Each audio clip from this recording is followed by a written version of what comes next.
everyone, and welcome back to Ushanka Show. So this is another video about criminal case of Antonina Kulikova that we keep on going through, but today it's a little bit different topic. I have to admit I did something to this paperwork in order to show you better the information and read everything, because the way the case was assembled or stitched, a lot of words weren't readable, so I decided I'll take it apart and then I'll have to restitch the case.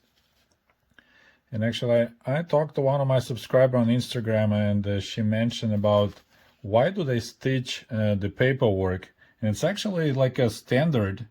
I looked it up, and there is a so-called GOST, so it's a state official standards, and they explain how the paperwork are supposed to be stitched together, literally. And there's instructions, and I found how it's supposed to be done, but I just want to show you.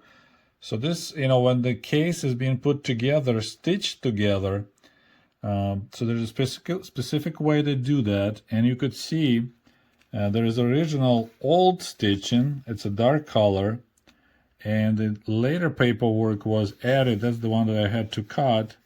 It kind of has like a light color stitching, so once your case is growing, you just keep on adding additional paperwork and you restitch.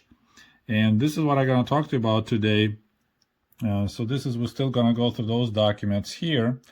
But stitching is actually, it became part of the Russian language, like everyday conversations. It went from criminal side to everyday conversation. And actually, Alexander Solzhenitsyn, in his book Gulag Archipelago, he explained that because so many people went through labor camps, not criminals, but just, people arrested for made-up charges, scientists, engineers, and regular folk. So when those who survived and came back to everyday life, they brought with them the criminal language. So a lot of words in the modern Russian language, it's actually originally, there were criminal kind of slang, which became part of the language. So today we're going to talk about stitching the cases, because it became like an idiom in the Russian language. So here you go. Шить дело. To stitch the case means безосновательно обвинять в преступлении. Accuse in crimes without evidence or grounds. Similarly, шить дело could mean that someone is lying about someone, or also collecting lies together, so like making a case.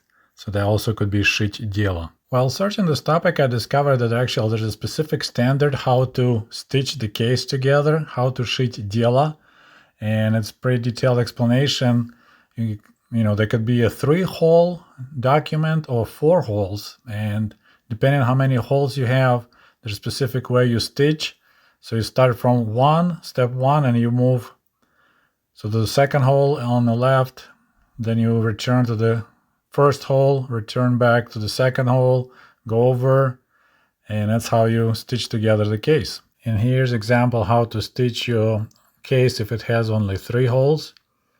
So similarly, you start from the middle, go to the right, return all the way to the far left hole, and then return back in the middle, and then you just tie the knot. There's another interesting Russian expression, шито белыми нитками, so it's stitched with the white thread, or sewn using the white thread. It's actually copy from the French terminology. This is when people used to make clothing, and initially they will use the white thread to connect pieces together, then they will stitch it properly.